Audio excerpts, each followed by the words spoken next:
Hello বন্ধুরা, তোমাদের কাছে একটা শনিবারের ব্লগ। এটা কিন্তু শনিবারের ব্লগ। তো এই ব্লগটা নিয়ে চলে এলাম তোমাদের কাছে। তো দেখো, শনিবারের ব্লগ। তো আমি সেদিনকার ভাবছি কী রান্না করব। যেহেতু বড়মশাইকে বলেছিলাম কি আজকাল মাছ আনতে হবে না, থাক বাদ দাও, কদিন ধরে মাছ খেয়েছি, আজ একটু নর্মাল কিছু রান্না করি। তো ভেবেছিলাম ডাল বা কিছু রান্না করব। তারপরে মনে মনে ভাবছি কী করব, এই একটা সমস্যা। মাছ যদি হয় তো মাছের ঝোল একটা ভাজা কিছু করে নিলাম, হয়ে গেল, রান্নার ঝামেলা মিটে গেল। তো মাছ যখন নেই তখন ভাবছি কী করব। আগের দিন তো ডিম খেয়েছি, আজকাল ডিম খাবো না।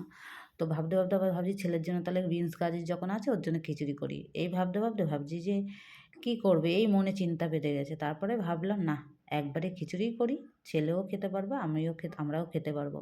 রাতে তো রুটি হয় বরের জন্য। আর যা থাকে আমি খেয়ে নিই, আমার অসুবিধা নেই। আমার ভাত থাকলেও রুটি থাকলেও আমার কোনো অসুবিধা নেই, যে কোনো একটা খেলেই হলো আমার। তো যাই হোক, খিচুড়ি করেছিলাম।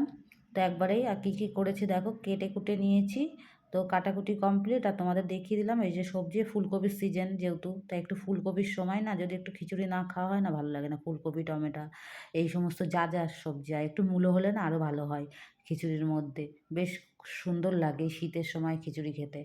তো এখানে দেখো ফুলকপির পকোড়া করবো, তার জন্য ভাপিয়ে নিয়েছিলাম। ওখানে নুন হলুদ দিয়ে একটুখানি ফুলকপিটা, আর বেগুন ভাজার জন্য বেগুন কেটে ভাজা বসিয়ে দিয়েছি।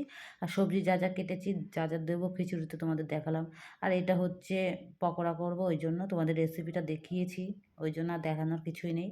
তো চলো, এই ভিডিওটা আমার ছেলে করছিল, খুব বায়না করছিল আমার ভিডিও করে দেবে, ওই জন্য এইটুকু ভিডিও ওকে দিয়ে করিয়েছিলাম। তো যা ভিডিওটা তো করা হয়েছে।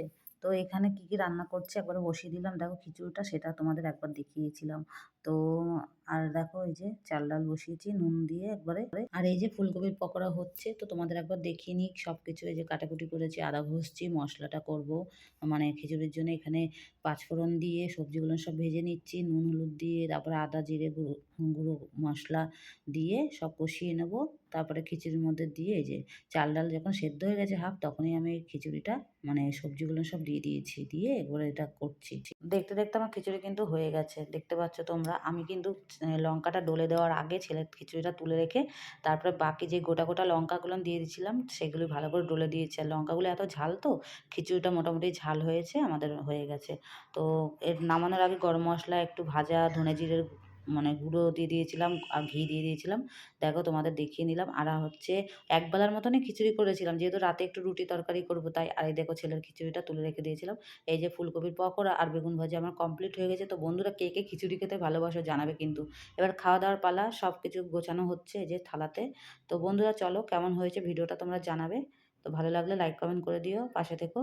আর চলে এসো, তোমাদের সবার ইনভাইট থাকলো। তো চলো, পরে আবার তোমাদের অন্য ভিডিওতে দেখাবে। টাটা।